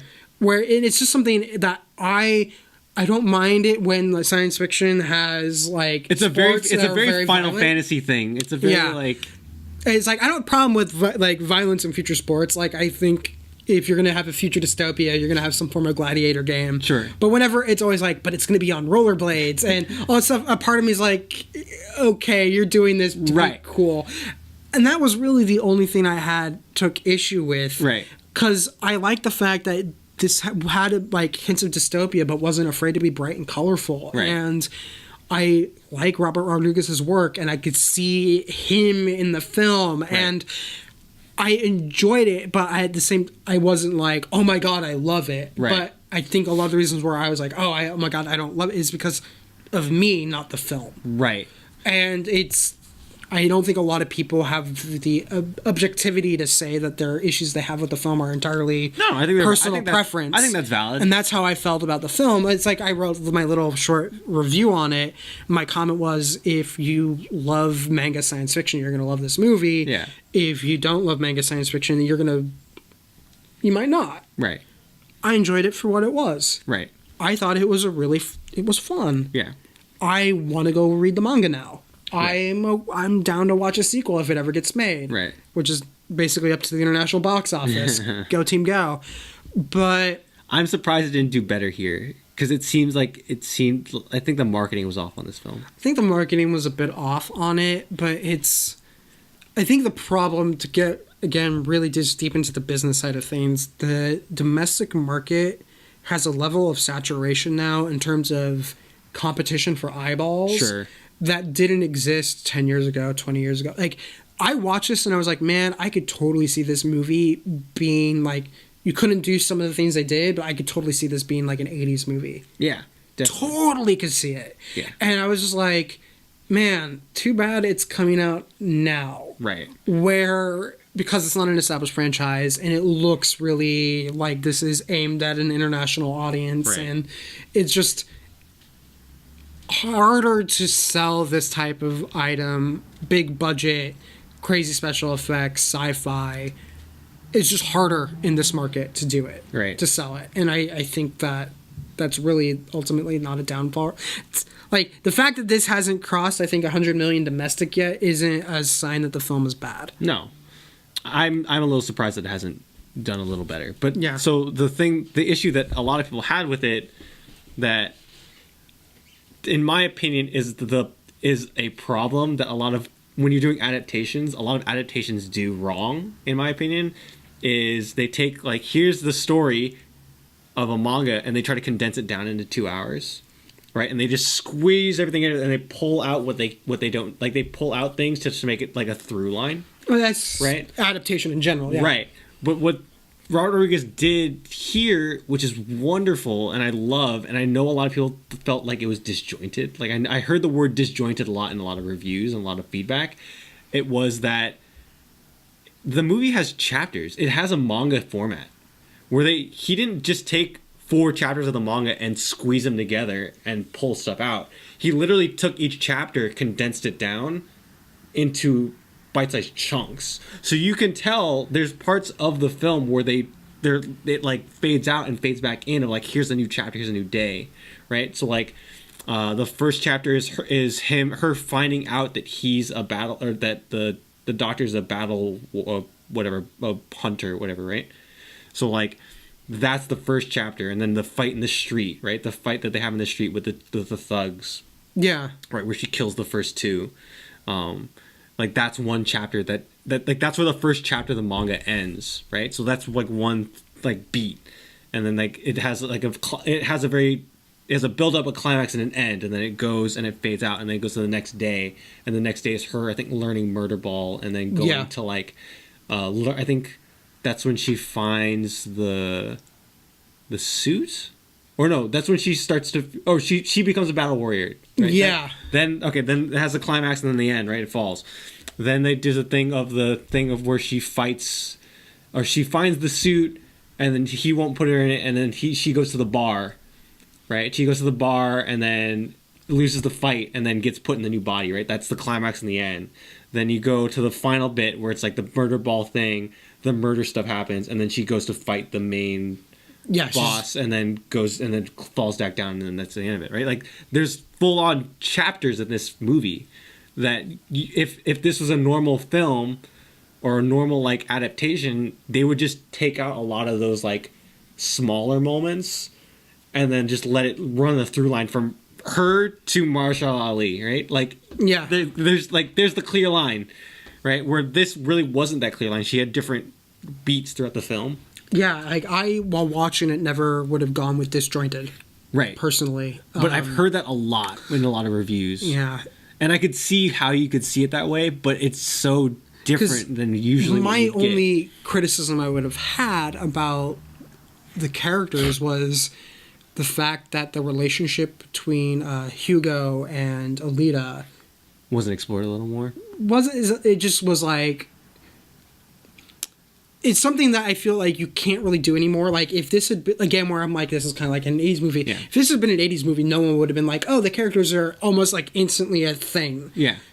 Wouldn't have been a problem, but we, as an audience, I think we're now more attuned to a bit more of a development of those aspects of a character. I think there was enough there. There was enough there to where I was like, I could see, like, I figured that would be most people's criticism, and I'm like, you know what, I can see that criticism, but at the same time, there wasn't like space for it in the movie to be like, let's really. And I think they did a good job. Yeah, they did what they could of, like, okay, hey, they had him like him show around the city, and then he taught her how to play murder ball, and then they had him play, or they went on the scavenging trip or whatever, right? Like, you would imagine that all that stuff kind of happens.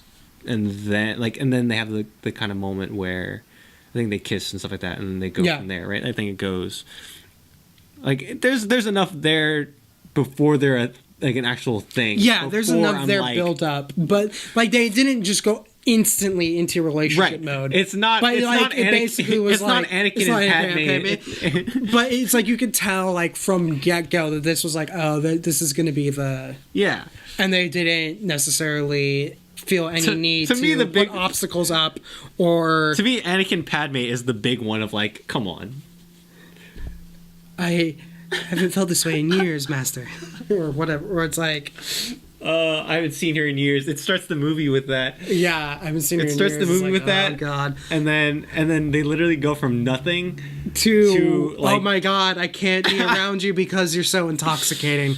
Did you see where someone had done as a side note, on Star Wars again, where someone had taken the voice lines that they'd recorded for Battlefront 2 because they used all the Clone Wars actors. Right. They didn't use Right. Ewan McGregor or Hayden Christensen, so they use like D. Bradley Baker does the clones, like Matthew Lanter did Anakin, and so on and so forth. They took because they had lines from the movies that these characters voiced. Someone took the readings from Battlefront 2 of like Matthew Lanter doing the sand line and put that in over episode 2. And it's wonderfully hilarious because his reading on it is just like totally not the same as Hayden Christensen. It's so funny. But you know, I enjoyed Alita. Yeah. And I think a lot of it too, because you were like, it seemed like I ran into like this multiple times in the lead up to, not seeing this one, but like just recently in the lead up to us recording this episode, of people discussing the value of critic rankings on Rotten Tomatoes versus attendance ratings on Rotten Tomatoes. Right. And you were like, well, look, critics, it was like, what, 60-something% critics, 90% something audience.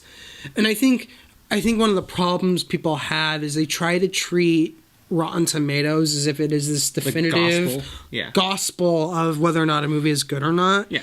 And I think the problem is when a critic, or at least I think most critics, are writing about a movie, they're not writing about it to give you a viewpoint on whether or not you should see the movie. They are writing about the value of the film itself. Right. And like a lot of it's technical too. A lot of it's on tech. And if you're going through, I think, someone's piece of critique on a film to try to determine whether or not you want to see it, I think you're misinterpreting the value of criticism. Right. Like... And I would say, and this goes for games too. This goes for anything that has reviews, and especially people that write reviews. Find someone that has similar tastes to you. Yeah. Like really, really look through and research. Like I have a list of game reviewers and movie reviewers of like, hey, they have similar tastes to mine and they think similar to me, and I'm going to weight their opinions a little more because I know, like, I'm going to spend 2 hours, I'm going to spend $60 on a game, I'm going to spend $15 going to the movie theater. Like, if I want to invest this amount of time... Is it worth my time and money? Is it worth my time and money is really the value of the review rather than is it a good movie or not. Yeah, and this is something that I'd been thinking about, again, but never... Even then, it's not an end-all, be-all. I don't want that to be like, look at a review of someone that you like, and if they don't like it, don't go see it. And this is something I wish I'd thought about more because I'd started writing my little short movie reviews like over a year ago. And I feel like this was my approach, and it has been my approach from the beginning, but I never really like thought out how to explain this approach until like we started having this conversation, or not we started having this conversation, but I started seeing this conversation more online. And that is, if you think you want to go see a movie, go see the movie because you want to. Yeah. Don't worry about what other people think about it. Right. If you're not sure whether or not you are going to go see this movie, that's when it is worth seeing what other people think. Right. And I know I've been doing this with my reviews. It's less of a whether or not the movie is good, because I have given a movie a thumbs down and then I'll turn around and give a different movie a thumbs up, and you're like, wait, you think this other movie's better than the other? And the answer is like, no, but I don't think this film succeeded on what it was trying to do. Right. Like, so what I'm saying is, for mine, what I'm trying to do is, if you aren't sure whether or not you wanted to see Alita Battle Angel, but you were like, I kind of want to go see it, but I'm not sure, is it worth my ticket? Right. I want my review to be the idea of, is it worth my ticket price based off what the movie is? Like, the movie as its own thing, not when compared to other things, yes or no. Right. Which is why I would give something like... I tend to give reviews the thing of, like, pushing me over the edge if I'm sitting on the fence, right? Like, that's really what it is. Which is one of the reasons why, if you were thinking about seeing, and I'll give you an example of a movie I gave a thumbs up to, it was, why am I blanking on the name now? Happy Time Murders. Okay. I gave Happy Time Murders a thumbs up. Sure. Because if you are wanting to see a movie about puppets that is raunchy, R-rated, and absolutely ridiculous, that's what the movie is. Right. And I felt it succeeded doing that. Right. Doesn't necessarily mean I think it's a better movie than A Star Is Born, even though I give A Star Is Born a thumbs down. Right. Like, if you were interested in seeing Happy Time Murders, you shouldn't have been necessarily looking at the critics' score. Right. Like, you know what movie you're going into. Yeah. That's the thing of like being aware of what movie you're going into is I think important. And judging the movie based off of that, based off the merits of what it is, rather than going back to the same thing we went over with Captain Marvel. Feel free to have your opinion. If you like a movie, dude, shout it from the rooftops. Like, you like that movie. It's not any indictment on you or your opinions or your taste that you like a movie and that's quote unquote bad. Yeah. Right? Like, dude, one of my favorite movies of all time is Kung Fu-y. Do you know Kung Fu-y? No. It's a parody film that was made in the early 2000s, so it's really bad. It's one of those scary movie-esque parody films, but it's based around Kung Fu movie tropes, and it's super racist. It's really bad humor. It's hilarious to my sensibilities and taste because it's full of puns and like jokes that I get and are funny. It's a terrible movie, and I know it's a terrible movie, but I enjoy it and I like that movie. Go watch Kung Fu. I think it's on YouTube for free. Yeah, that's how little that movie sold, by the way. It's on YouTube for free. Yeah, it's in the Jim Cotta camp. No, it's like how one of my favorite movies of all time is like Monty Python's Life of Brian. Yeah. And which arguably is the worst of the Monty Python films. Oh, no, it's the best of the Monty Python films. But from a craftsmanship perspective, all of the Monty Python films, from a craftsmanship perspective, are not great. But from like a comedy perspective, sure, they're wonderful. Absolutely. I'm never going to say, oh, you should watch Life of Brian for its cinematography. If you watch Life of Brian for its cinematography, that is like a textbook case of, hey, don't do that. Yeah. I mean, dude, I quote The Black Knight almost on a daily basis. Yeah, it's one of those things where sometimes, it's like the whole thing. One of the best films ever made is Citizen Kane. I haven't watched it in probably a decade. It's hard to watch. Yeah, I probably should watch it again just so I'm like aware. If I'm referencing it, I'm like a little more up to date. But it isn't a movie you really want to watch. No, it's not. It's a movie you watch to learn. You don't watch to enjoy. Yeah, it's a slow burn. It's the whole thing. Like I love this Roger Ebert quote, and it's from I think it's either the Casablanca commentary he did or the Citizen Kane commentary he did. He's like, if anyone asks me what the greatest movie of all time is, unquestionably, the answer is Citizen Kane. If anyone asks me what I want to watch, it's Casablanca. Yeah. It's like, and there's nothing wrong with that. And I think that's something people need to be a little more willing to do in their own movie watching is don't be ashamed of the thing you like. Yeah, absolutely. Or don't be afraid to give a movie a shot if you want to see it. Don't necessarily be bound by someone else's idea of what it is. And enjoy it for what it is. And I think one of the problems we're having right now is people are trying to... It's the hive mindset. Don't fall in the hive mindset. Go watch Kung Fu on YouTube. Get back to me. If you don't love it, I hate you. And you're wrong. But I think that's it. I think that's our episode. Feel free to like, subscribe, share, leave a comment, do all the things you're supposed to do. You can find Chris on Twitter at KidLiquid. You can find me on Twitter at Studelmeyer. You can always, take part, join the conversation, or not. Continue to not. I'm gonna tweet out the link to Kung Fu right now. So go ahead. So for all the Kung Fu news you ever could want, Chris's Twitter is right on that. But other than that, I think we are gonna call it a day, and we will see you guys in 2 weeks.